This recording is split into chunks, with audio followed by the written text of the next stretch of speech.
pertama dari road trip saya dalam misi nggak penting sebenarnya, nyari dan gangguin orang dalam passion project mereka. Dan sebagai efeknya diusir dari kantor orang se-Jawa Bali. Hidup belum lengkap kalau kamu belum pernah diusir dari kantor orang se-Jawa Bali. Tapi sebelum kita bisa sampai ke sana dan bahkan sebelum kita bisa sampai Cirebon, saya harus bisa keluar rumah dulu. Karena memang kalian juga tahu hal paling sulit dalam memulai passion project kita itu, apapun itu, biasanya adalah memulainya. Mulainya tuh paling susah. Langkah pertamanya yang paling berat. Jadi saatnya kita mulai perjalanan ini. Masuk mobil, panasin mesin, dan memulai road trip kita 18 hari di jalanan.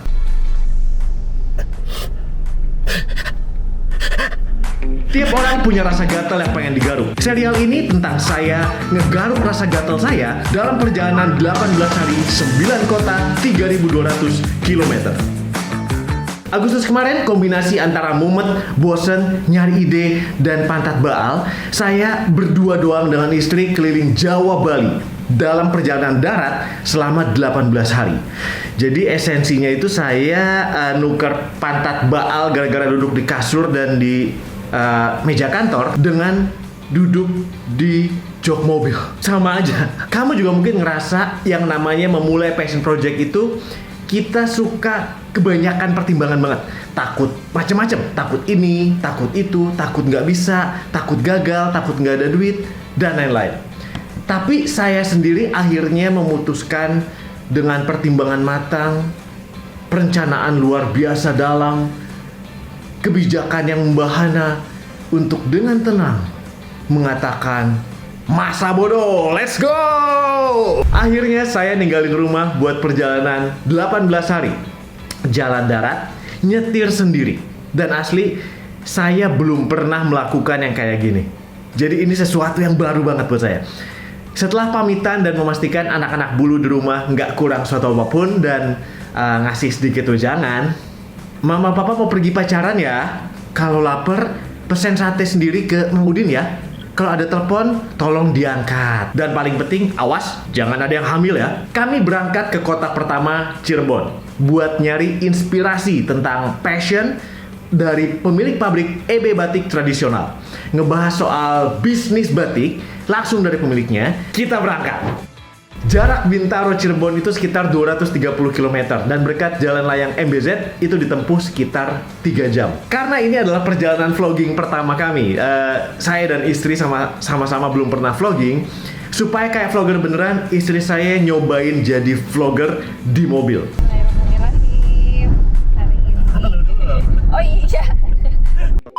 Take 2. Halo, assalamualaikum. Hari ini Bismillah. Saya sama suami Kang Deddy Dahlan. Kita mau bikin road trip. Oke lah ya, bungkus. Nggak ada yang berarti terjadi di jalanan pertama ini. Perjalanan kita mulus-mulus aja. Tadinya saya pikir bakal ada ada aneh, alien kayak apa kayak, supaya saya bisa ngomong, kamu tidak akan percaya apa yang terjadi selanjutnya, kayak di YouTube horror gitu kan. Atau saya bisa pakai judul ngeri, kocak, gokil. Tapi masalahnya ya nggak ada apa-apa di perjalanan berangkat. Jadi masa judulnya lancar? Setelah sampai di Cirebon, kita udah penasaran banget sama bisnis batik. Gimana cara kerjanya dan gimana batik bisa jadi passion project seseorang, bahkan bisa jadi bisnis yang gede banget yang bisa kamu mulai pada saat yang sama, dari passion jadi bisnis. Faktanya pas kita nyampe sana tuh udah kesorean dan kita udah kelaparan. Jadi akhirnya kita makan dulu. By the way, kalau kalian mau kesini, cari di Google Map-nya harus lengkap. Seafood Pade Kliwon. Karena kalau kalian nyarinya nggak lengkap, cuma Pade Kliwon aja, itu yang namanya Pade Kliwon di Cirebon ternyata banyak banget. Nah, sebelum kita ngunjungin tempat kreatif kita di Cirebon, kita makan dulu. Dan kalau kita ngomongin makan di Cirebon, kita pastinya harus makan seafood. Cirebon seafood. Dan kalau kita ngomongin makan seafood di Cirebon, sekarang ini katanya orang lagi pasti ngomonginnya seafood Pade Kliwon. Sebetulnya nggak pasti juga sih, cuma paling nggak beberapa temen gue yang gue tanya soal seafood di Cirebon saat ini nganjurinnya ke seafood Pak De Kliwon. Jadi kita udah di sini dan katanya seafood di sini fresh banget, seger banget. Yang membedakan adalah karena dia seger, dia nggak amis. Kenapa bisa seger? Karena dia memang berada di pelabuhan perikanan Cirebon. Jadi di sini pilihan menunya cukup banyak. Dengan andalannya adalah kepiting, kepiting saus padang, udang bakar, cumi bakar juga. Cuma kita lagi nggak pengen cumi hari ini. Kita pesennya adalah kepiting saus padang untuk dibungkus dan asam manis untuk dimakan di sini. Kemudian kita pesen juga udang bakarnya sama kangkung apa? Buat sayurnya? Kangkung yang polos, Kangkung terasi polos. Bisa kelihatan dia saus kepitingnya kental banget. Dan seger banget, nanasnya juga kelihatan seger. Jatuh kepitingnya. Dan soal rasanya, sekarang itu yang bakal kita coba. Tadi kamu udah nyobain udang bakarnya ya? Udang bakarnya gimana? Enak? berasa udangnya nggak Dan amis. fresh ya, fresh. Dia jadi nggak amis karena dia seger banget. Mana deket kali ya tempat ininya, Iya. dari tempat penangkapannya. Dari depan ada suara udang pacaran saking segernya. Ada yang masih pakai celana SMA tadi udangnya, masih seger. Ini gede-gede. Ini udangnya. Nggak ada amis sama sekali. Lembut. Agak buttery juga ya. Dipegang agak hancur, jadi lembut. Kita pakai sambalnya. Nggak pedes, Terus ya? tapi enak. Udah terasa. Kamu kok kalap sih? Kalap ini kenapa banget? Aku baru satu suap. Sambalnya enak.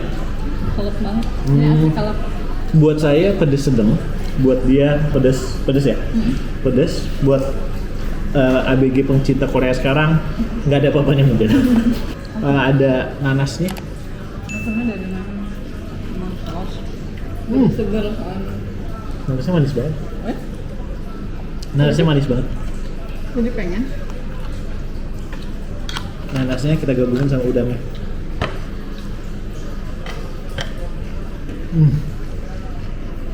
Nah ini nih dicapit ini suka banyak daging. Aku suka malas ngebukanya sebetulnya. Ini.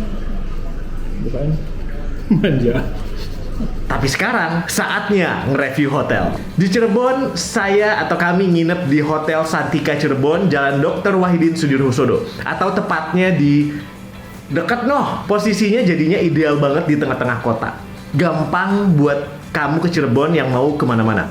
Desain hotel ini sendiri buat saya keren banget. Begitu masuk lobi, itu di tengah-tengah lobi ada pendopo-pendopoan yang bayangan saya itu punya fungsi praktis yang ideal banget untuk hal penting seperti background selfie, tiktokan, atau pura-pura mikir. Kamarnya oke, bersih, nyaman, dan saya dapat good sleep di sini. Sarapannya juga punya variasi pilihan yang mantap, seperti hampir di semua hotel Santika. Ada jamu corner, gabungin bahasa Indonesia sama bahasa Inggris. Sudut jamu, Jamu Corner, yang selalu dikunjungin istri saya sepanjang trip ini. Saya nggak, karena saya nggak gitu suka jamu. Kalau mbok jamu, wah itu lain perkara. Yang paling saya suka adalah walau dia di tengah kota, kamu mungkin bakal mikir akan sedikit berisik, padahal nggak. I had a good night sleep. Suhu di luar mungkin panas, tapi di dalam adem banget bahkan sebelum masuk ke area AC. Jadi kalau kamu ke Cirebon dan bakal banyak aktivitas di tengah kota, saya rekomen Hotel Santika Cirebon buat kamu. Thank you Hotel Santika Cirebon dan Alex Media Komputindo yang sudah mendukung road trip ini.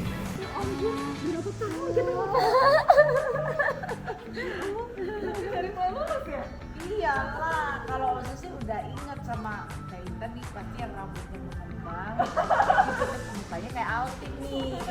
Cewek ketemu teman lama cewek juga. What do you expect? Normal. Ini adalah Rose, owner dari EB Batik Tradisional Cirebon. EB Batik Tradisional Cirebon ini adalah salah satu brand batik tradisional di Cirebon yang memang ngeproduksi batiknya sendiri. Punya pabrik sendiri dengan cara yang masih sangat tradisional, yaitu pakai canting, bukan centong. Sekarang kita udah ada di EB Batik Tradisional di Cirebon. Dan banyak orang yang sebetulnya kayak gue sendiri pakai batik seneng, lihatnya seneng gitu ya, tapi nggak tahu soal proses di baliknya, dan kita nggak tahu soal orang-orang yang emang bikinnya, dan orang-orang yang memulai usaha di bidang itu, dan orang yang setiap harinya mungkin berurusan dengan desain batik, kemudian mondar-mandir masuk keluar pabrik batik, itu seperti hidupnya seperti apa, dan apa passion mereka sampai mereka memutuskan untuk memusatkan diri hidup mereka di sana. Oke, pindah tempat mendadak. Jadi tadi gue udah rekam intro di sana, tiba-tiba kita pindah ke sini. Di tempat ini lebih dikelilingi, lebih adem dan dikelilingi batik lah gitu. Jadi cocok dengan topik obrolan kita pagi, siang, sore, malam ini teh. Kapan kamu pun nonton lah. Di sini sih siang, nggak kamu nontonnya kapan terserah. Ini selamat subuh juga boleh gitu. Ose sendiri gimana sampai masuk ke dunia batiknya gitu? Oh enggak, kalau Ose sih memang dari turun-temurunnya seperti itu. Dari papa. Dari awal ya? Dari kakek tuh memang sudah didedikasikannya batik. Gitu. Ada kata dedi dalam dedikasi tadi. Iya betul. Ada dedi dalam Tapi dedikasi. kalau dedi ini dari ini. Iya, beda. Okay. Didedikasikan untuk ini. Dari awal berarti keluarga emang udah di batik Sudah, ya. Lahirnya dulu pakai canting gitu bukan? Di aman Dari ini. lahir udah Di atas pengobatan sama pabrik tuh. Tapi kan kalaupun dapat dari turunan gitu ya, dari orang tua udah berbisnis di batik, kalau nggak passion kan tetap nggak tertarik mungkin, karena banyak yang gitu kan. Alhamdulillah sih anak-anaknya papa tuh semuanya kayaknya sudah di brainwash untuk jadi wira swasta. Ya kalau adiknya kan nggak di batik. Nah, kalau Ose memang dari dulunya udah sering ikut sama mama tuh di pabrik. Jadi udah ngelihat sendiri, mama tuh ngebatik sendiri, nimbangin obat sendiri. Nimbangin obat. Obat batik. Oh, tinta. Itu obat. Kata ada takarannya. Sorry, obat oh, yang buat prosesnya ya. Ya, buat prosesnya itu kita kerja. Saya kira ada batik yang sakit tadi. Obat batik kan. Itu obat batuk. Kalau obat batik bentuknya gimana nggak tahu. Apa berarti namanya tuh? Kayak chemicalnya gitu, cairan. Ya. Obatnya ya istilahnya ya. Oke. Terus pewarnanya. Pewarnanya itu kan saya ngelihat sendiri, mama nimbangin pewarnanya seperti apa gitu loh. Mama ngebatik sendiri, cara ngewarnainnya itu ngelihat langsung. Jadi otomatis dari kecil tuh sudah terbiasa ngelihat mama seperti itu. Jadi ya dari kuliah sudah dilihat ini cara dagang tuh begini. Udah ngelihat papa langsung tuh packaging batiknya kalau ekspor seperti apa gitu. Nah, maksudnya kalau misalnya di batik ya karena seneng dulu gitu. Terus gimana dengan kayak misalnya kan kita lihat nih, ini pendapat Ose ya. Orang suka yang aduh pengen banget ya gue ngerjain ini gitu ya, dari dulu ada impian pengen bikin ini gitu, tapi nggak mulai gitu. Pendapat Ose gimana?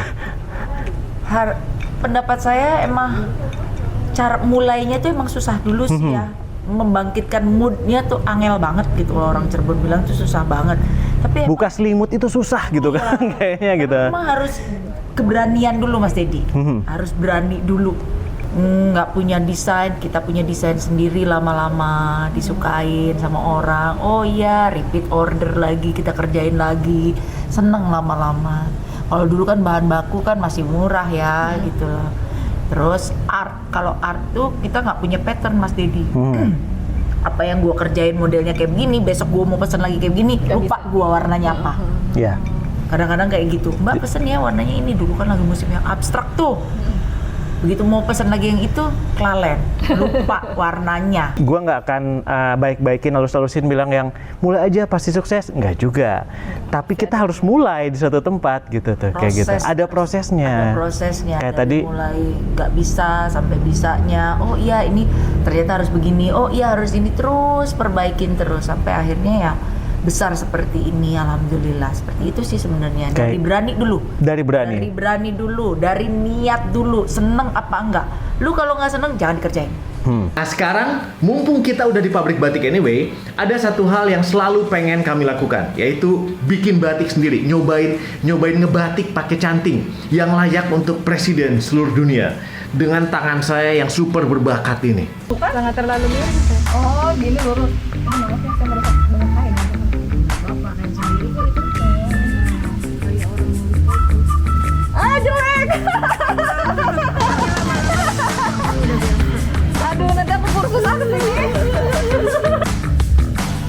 nanganin netesnya.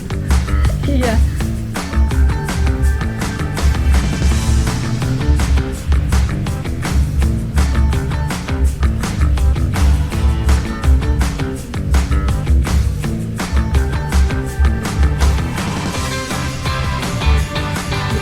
Trip pertama ke Cirebon ini pada akhirnya ngingetin kita tentang tantangan memulai passion project kita sendiri.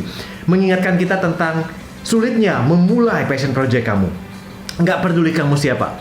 Apakah ini adalah bidang passion kamu sendiri? Atau ini adalah bidang yang kamu warisin dari orang tua kamu?